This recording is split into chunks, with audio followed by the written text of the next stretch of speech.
कभी सोचा है कि पैसे के बारे में हमारी सोच कितनी गहराई से हमारी जिंदगी तय करती है?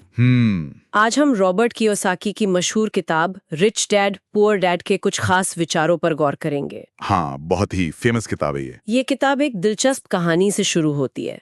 एक बच्चा जिसके दो पिता हैं, एक पढ़ा लिखा पर आर्थिक रूप से संघर्ष करता हुआ पुअर डैड और दूसरा कम पढ़ा लिखा पर बेहद अमीर रिच डैड। राइट। दोनों की सलाह बिल्कुल अलग, और यहीं से पैसे को देखने का एक नया नजरिया खुलता है। बिल्कुल।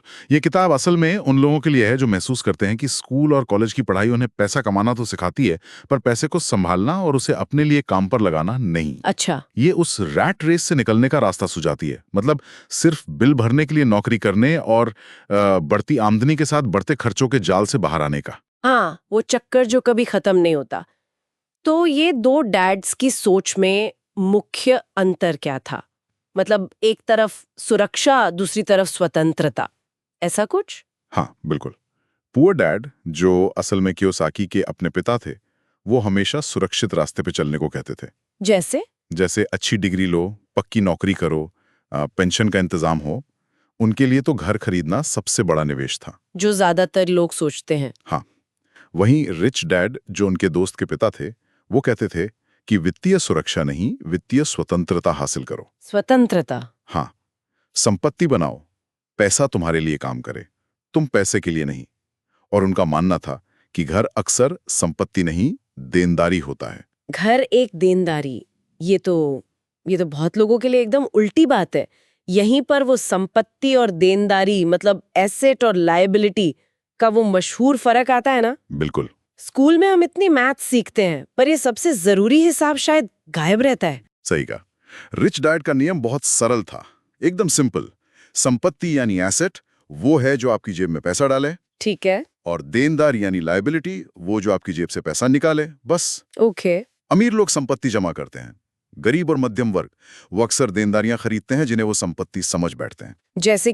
जैसे बड़ी कारें या जरूरत से ज्यादा बड़ा घर जिस पर भारी कर्ज हो। असलियत शब्दों में नहीं, आंकड़ों में। कैश फ्लो देखो, पैसा आपकी तरफ आ रहा है या आपसे दूर जा रहा है।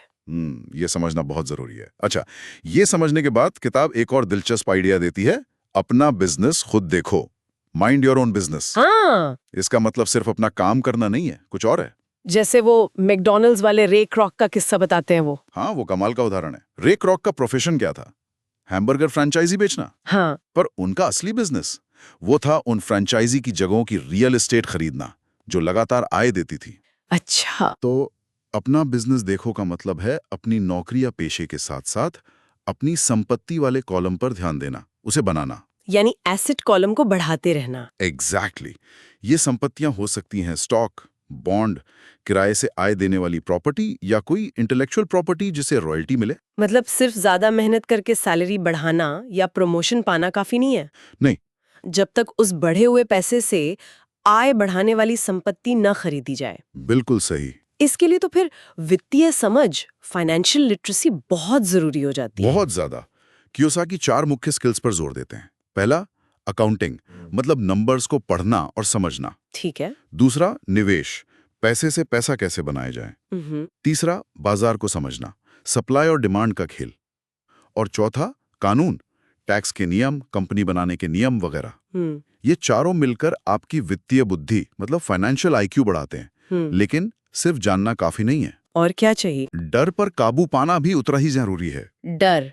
आप पैसा खोने के डर की बात करें? हाँ, वही। ज्यादातर लोग अमीर इसीलिए नहीं बन पाते क्योंकि पैसा खोने का डर अमीर बनने की खुशी से ज्यादा ताकतवर होता है उनके लिए। ये बात तो है। रिच डैड कहते थे कि हारना सफलता का हिस्सा है, failure is part of success.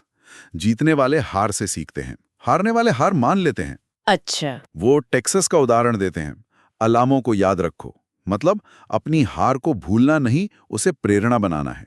जोखिम लेने से डरो मत, उसे मैनेज करना सीखो। और वो ये भी कहते हैं कि शुरुआत में डाइवर्सिफाई करने से ज्यादा फोकस करना चाहिए। हाँ, बिल्कुल। शुरुआत में केंद्रित रहो, मतलब फोकस्ड। अपनी समझ वाली चीजों में पैसा लगाओ। एक बार पैसा बन जाए, फिर डाइवर्सिफाई करो। इस सब को सीखने और अभ्यास करने के लिए उन्होंने एक बोर्ड गेम कैश फ्लो का भी जिक्र किया है ना? हाँ, वो गेम एक तरह का सिम्युलेटर है, बहुत इंटरेस्टिंग है। क्या होता है उसमें? वो लोगों को उनकी पैसे से जुड़ी आदतों और सोच को पहचानने में मदद करता है। मतलब आप गेम खेलते हुए देखते हो कि असल जिंदगी में आप पैसे को लेकर कैसे फैसले लेते हो, अच्छा। और आपको अलग-अलग वित्तीय रणनीतियां आजमाने का मौका मिलता है बिना असली पैसा खोए।